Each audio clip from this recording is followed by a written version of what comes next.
Amenuf Mloe ni meneja wa mradi wa EFA, natokea katika kampuni ya Speak Agro unaotekeleza katika mkoa wa Mbeya na Songwe. Kilichotusukuma hapa ni lengo zaidi ni kumsaidia mkulima aweze kuondokana na hii kero au hii adha ya upotevu wa mazao kabla na baada ya uvunaji.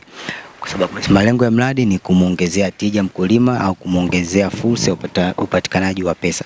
Kwa hiyo wakulima wanafanya kazi kubwa sana, lakini changamoto inakutana nayo ni kwenye ishu zima ya upotevu wa mazao.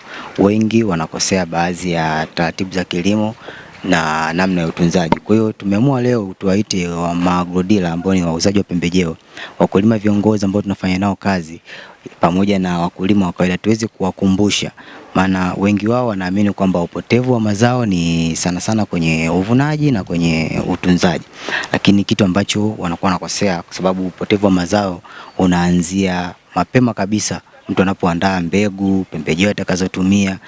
Hapo upotevu wa mazao unaanzia hapo. Kwa hiyo tumeamua kuwaita watu wa aina hii, maana tunajua wao ndio washauri na wanashinda na wakulima kwenye maeneo yao.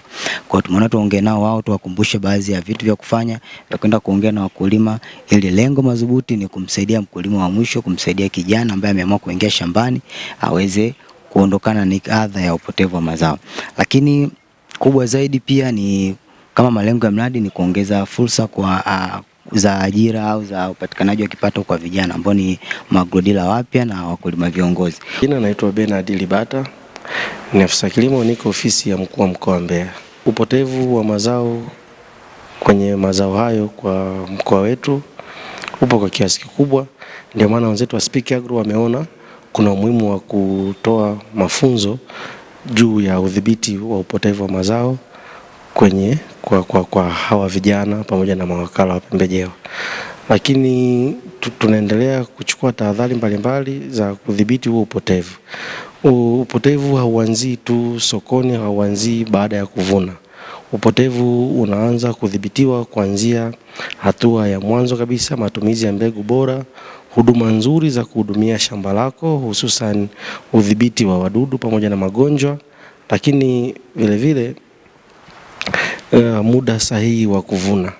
Ukitekeleza haya yote utakuwa umedhibiti asilimia fulani za upotevu wa mazao, hususan mazao ya viazi na parachichi. Lakini vile vile njia sahihi za uvunaji unapunguza pia upotevu wa mazao. Lakini kwa upande wa serikali, miundombinu ya usafirishaji, kwa kuwa mashamba mengine yako mbali na barabara kuu, mbali na maeneo ya uhifadhi, kwa hiyo kuna uwezekano mkubwa kukawa na upotevu wa mazao kwenye eneo hilo. Pia serikali inafanya jitihada za kutosha kwa kutengeneza miundombinu sahihi ya usafirishaji, lakini vile vile kuweka miundombinu ya uhifadhi kama kujenga vyumba baridi, lakini na pack house. Wito wangu mkubwa kwa hao washiriki wa mafunzo haya kwamba wao ni wachache katikati ya wengi ambao wanaotekeleza shughuli za kilimo. Kwa hiyo rai yangu kwao, wito wangu kwao ni kwamba mafunzo hao waliyopata wao mabalozi wakawaelekeze wengine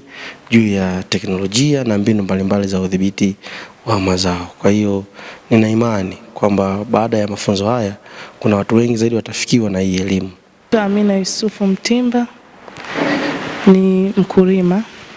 Tunapoandaa shamba, wakulima wengi tunalima lakini hatupimi udongo kwamba hilo shamba linafaa kupanda hilo zao au la. Kuhusu mbegu, tunachukua mbegu ambayo sio sahihi, mbegu ambayo haijathibitishwa. Mbegu hiyo tunapanda ndio vile kwamba tunapata mnyauko. Kwa mfano viazi tunapanda vinakubali, tumeweka mbolea, lakini pale hatujashauriwa na aidha mawakala wa pembejeo au ni afisa kilimo. Kwa hiyo tunapanda viazi unakuta vimeota, lakini kuna stage inafika viazi vinapata mnyauko, lakini hiyo inatokana na mbegu ambayo tumechukua sio sahihi. Kwa majina naitwa Elisha Agrenzoa. Tunajua kwamba upotevu wa mazao unatokea pale tunapokuwa tayari tunavuna. Kumbe nimejifunza upotevu wa mazao unatokea tunapoanza kuwaza namna ya kupata mbegu iliyo bora, ni mbolea gani ambayo tutaitumia, lakini ardhi ambayo tunaitumia, je, inaweza ikatupa zao hilo ikakubali? Vifungashio Mara nyingi tunatumia, unakuta mtu amefunga, labda mkulima amefunga mazao yake kwenye vifungashio visivyo na yani na ubora. Kwa unakuta labda inaanguka moja moja, naona kama ile ni halali ianguke. Kwa unapoiacha vile ni upotevu unaotokea.